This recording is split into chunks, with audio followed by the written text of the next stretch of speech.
Hello, hello. So before we start this video, all day I've been thinking about how things that happen to us in our lives can affect us somatically through the subconscious. It's like a simultaneous process that happens.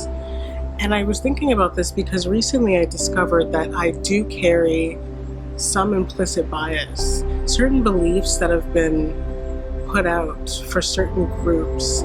I carry them without even sharing those same politics. And that realization taught me that when these things happen, no matter how we feel, it is okay and it's safe and it's important to be able to commemorate what it means to sever that cord. And so I had a visualization where I sat and I closed my eyes and I just breathed. And as I breathed and I pulled the energy from my core, I brought it up, I let it go, and I sealed a protective wall around me, ensuring that whatever those events brought to me that were negative, that elicit a particular warning signal to my ego, I release them, I surrender them. I carry no more sorrow. That's what we're allowed to do. Make life as light and as fun and as magical as we desire.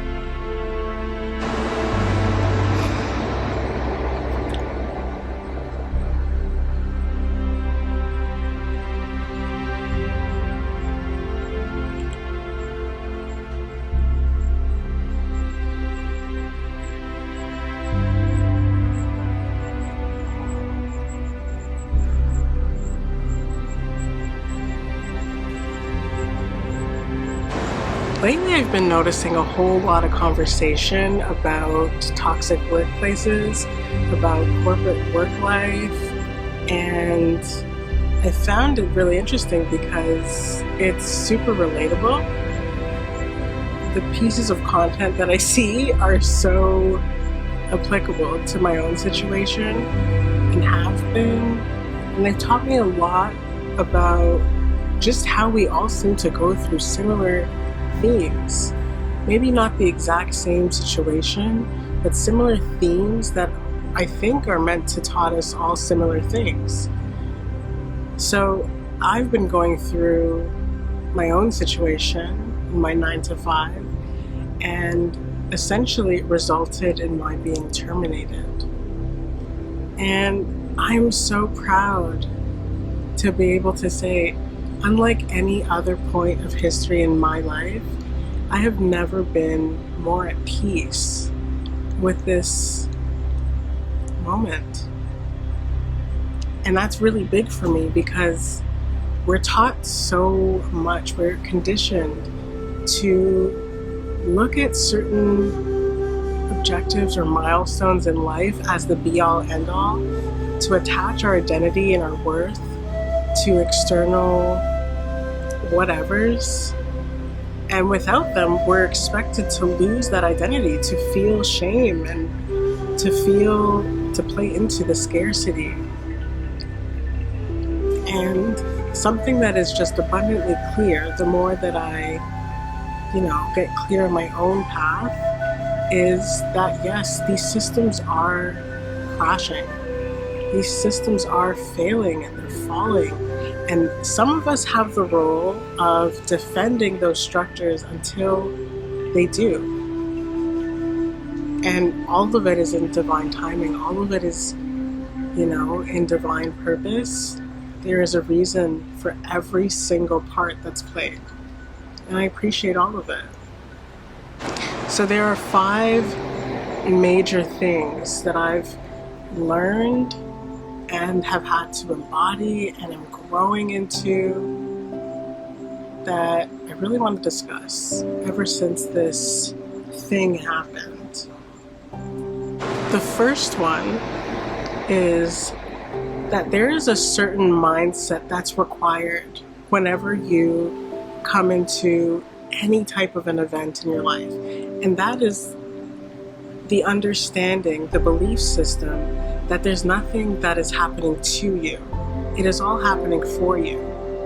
The reason it is so easy for me to be so calm and collected about, losing a job is because I understand that everything that has happened in my life so far has happened for my highest good.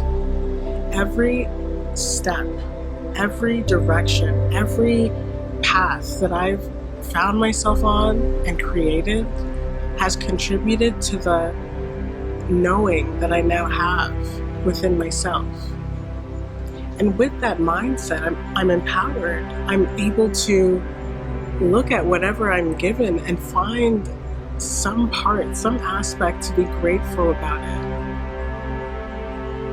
And it's not coming from a place of falsehood. It's coming from a place of security, of true faith, of true belief.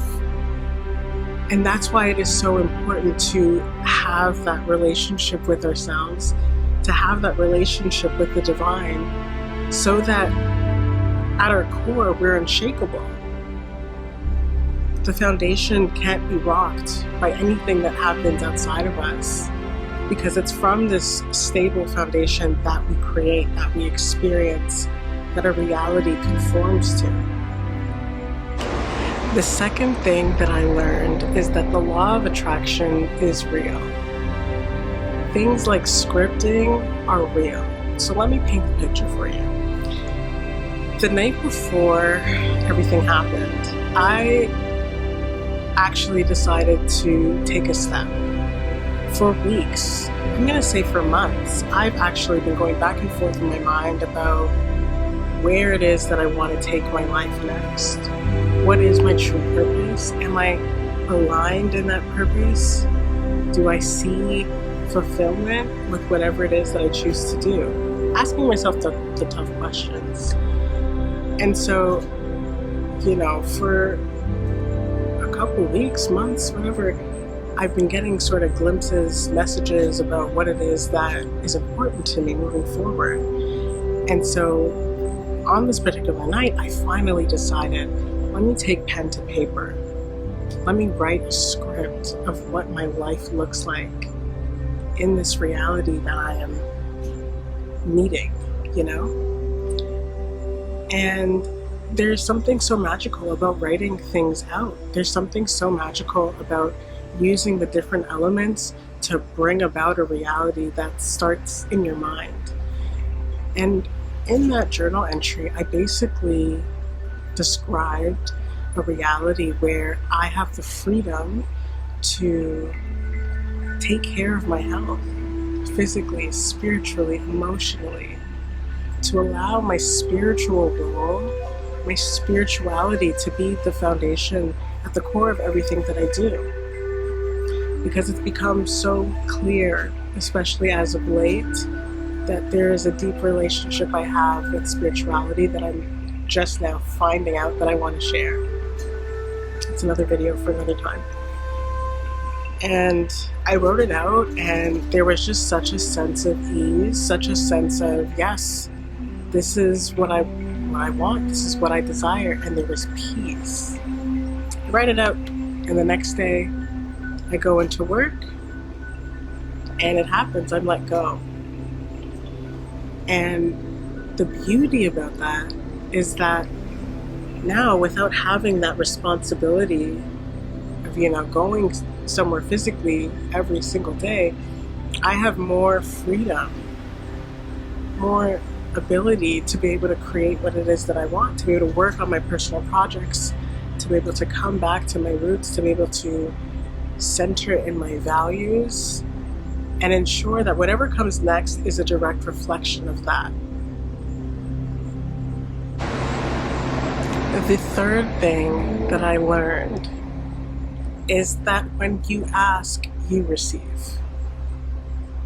So another thing that happened in between my scripting and my being let go was on that final day at work, I found myself observing the environment, observing the many interactions that were going on, I found myself replaying the things that had gone on, and I realized that I had begun to live a life where I was no longer excited waking up. I was no longer feeling that zeal for life that is so passionate, that is so important for me to feel in my every waking moment. And so I said, God, source, universe, get me out of this place. Get me out of this place and into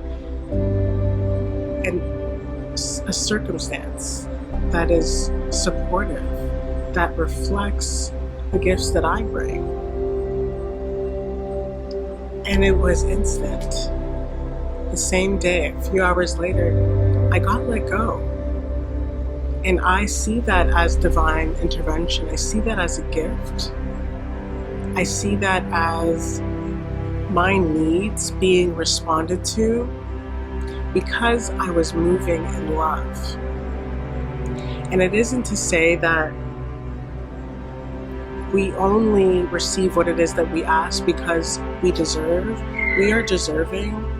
And when we ask, it is created. It is. It's just about whether or not we're going to align to that path. But I've noticed that when I have a desire that's rooted in fear, that's rooted in scarcity and doubt and worry, that desire doesn't manifest quite as smoothly, if at all. It's often met with a lot of resistance because deep down, my inner self knows that there is a lack of alignment. But when I'm clear in who I am and in what I deserve, when I'm vibrating from a place of love and certainty and stability and honesty and truth, I meet flow. I live in a state of flow. I live with the knowing that it is all taken care of, that all is well. And